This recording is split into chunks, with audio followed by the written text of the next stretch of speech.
What? You're German? That's so cool. You speak German too? Yes, of course I do. It's my native language. Ooh, does it sound like this? Haben Schlagen verboten vor Vergnügen and would like to start a world war.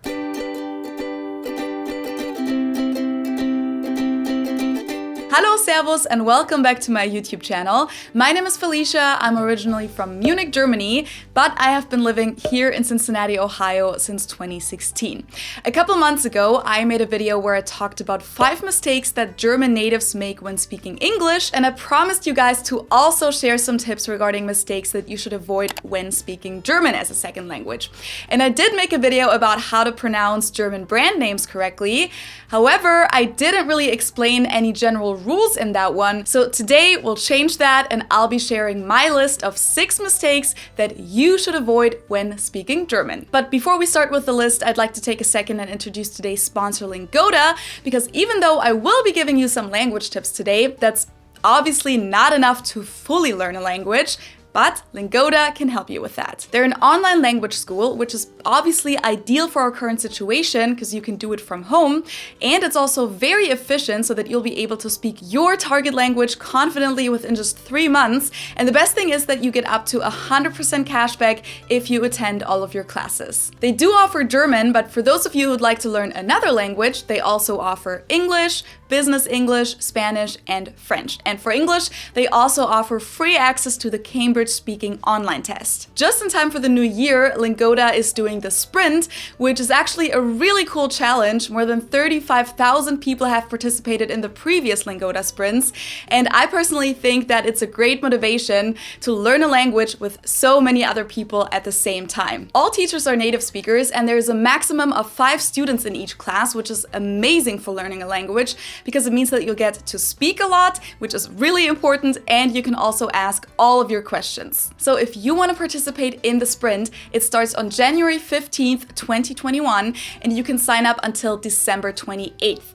If you do the Sprint, which means that you'll attend 15 classes a month for 3 months, you'll get 50% cash back, or you can also get 100% cash back if you do the Super Sprint and attend 30 classes a month for 3 months. By the way, even if you don't manage to attend all of your classes, you'll end up paying only 10 euros for a small group class. Places in the Sprint are limited though, so to sign up, just use the link in the info box below, and there's actually a 49 euro deposit to secure your spot.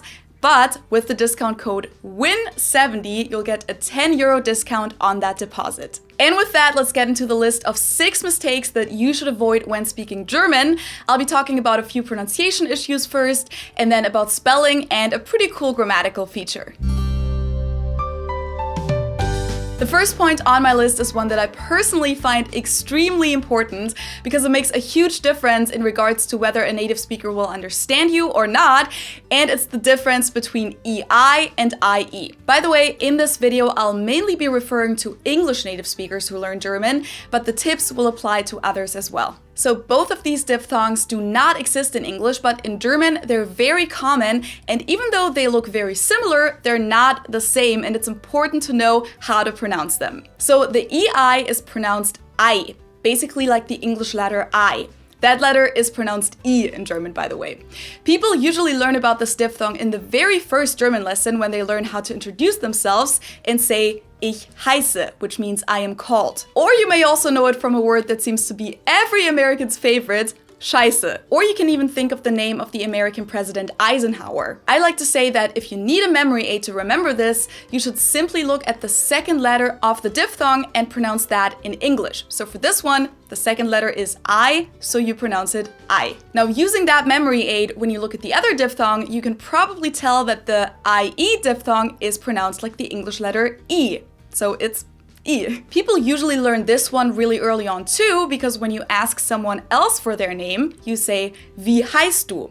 What are you called? So in this question, you have both of the diphthongs in there, and the first one is pronounced I, wie, and the second one is pronounced I, heißt. So it's Wie heißt du?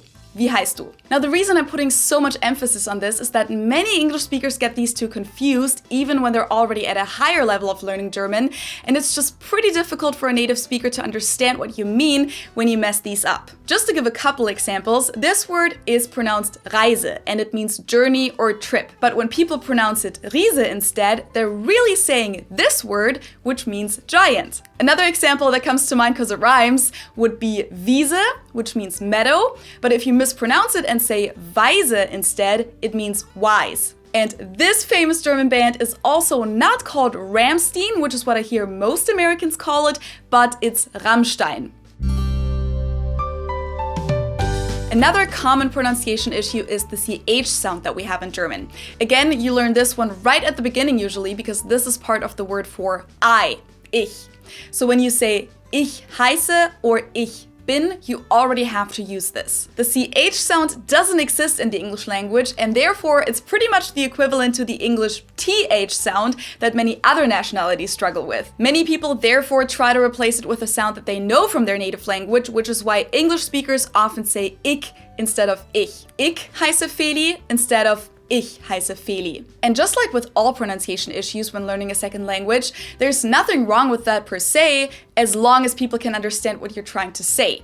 But the whole CK instead of CH thing actually does sound a little odd to German ears and might make it kind of difficult to understand you. For the word ich, most Germans actually find it more natural to replace the CH with a sh sound and say ish instead of ich. Partly because that sounds a little closer to ich, and also because in some regional German accents, people actually do pronounce it ish. Now, with other words, that's not always a good replacement though, and my tip would be to actually try and get as close to the CH sound as you can, and it's actually very doable for English native speakers because you actually do have it in your own language when you say the words human or humid, for example. Just pronounce the first sound a little stronger and you got it. Humid, ich. Unfortunately, there are two different CH sounds though, so in some words like auch, which means also, or Dach, which means roof, you pronounce it more in the back of your throat. Almost as if you had a piece of food stuck in there and you're trying to get it out. It's not pretty, but that's kind of what it is. This harsher version of the CH sound is used whenever it follows a dark vowel. So A, O, U, or the diphthong ow. And this one definitely requires a little more practice, but if you manage to pronounce this, your German pronunciation will already be twice as good as before. Another little trick that will improve your German pronunciation by a lot is to stop overpronouncing the R at the end of words. This is especially targeted at Americans, since British people don't usually do that anyway, but Americans tend to pronounce their R's very strongly. But in most German words that end on ER or AR, Germans don't actually pronounce that R, but just say ah, like in the word Kinder, which means children, and which most of you probably know since it's part of the word kindergarten. In German, we don't say Kinder, we say Kinder. Kinder. We also don't say Arnold Schwarzenegger, we say Schwarzenegger. Or instead of bar, we say Bar.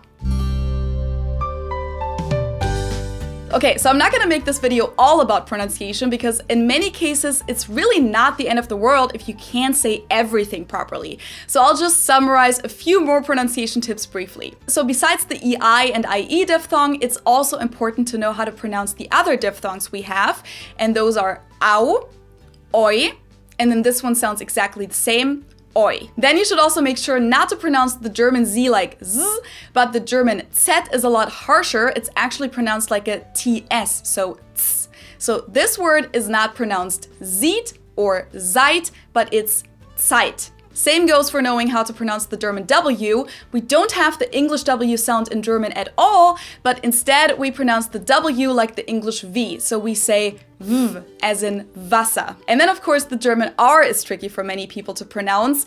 I personally don't think that it's a big deal if you just use your English R, but if you want to learn it, here are some tips. The regular R in German is pronounced in the back of your throat, and many people practice this by gargling water because what you do when you gargle is pretty much what you do when you pronounce the German R. Rrr.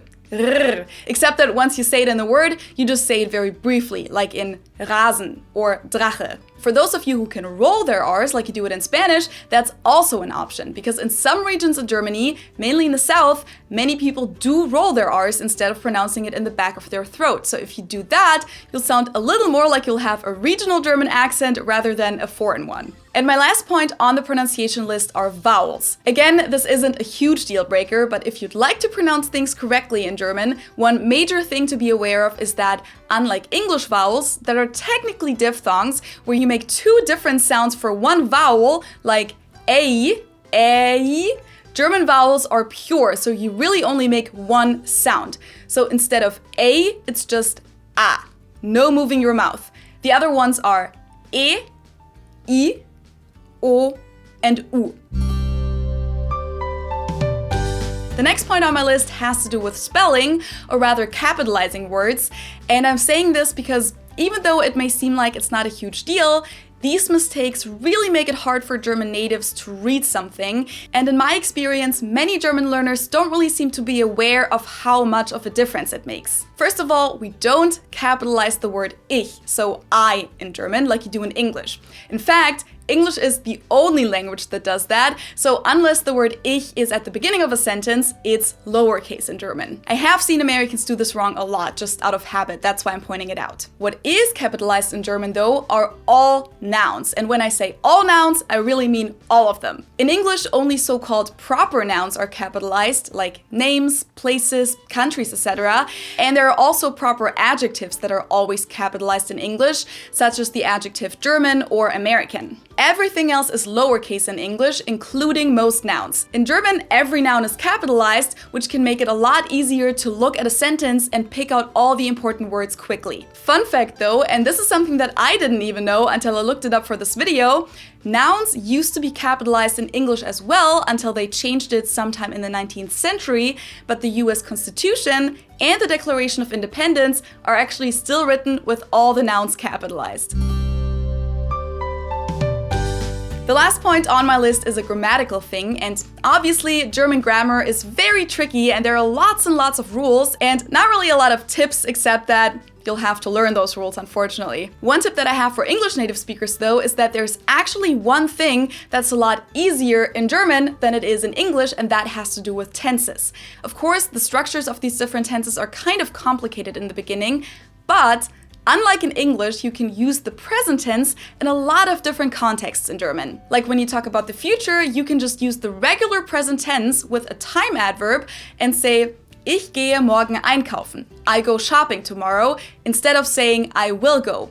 Or you can say, Ich wohne seit 2016 in Cincinnati. I live in Cincinnati since 2016, instead of I have been living. So make use of that and don't make your life harder by trying to use all the equivalents of all the different English tenses, because in colloquial German, you'll mainly need the present tense to talk about the present, future, and things that have started in the past but are still going on, and you'll need the perfect tense to talk about the past.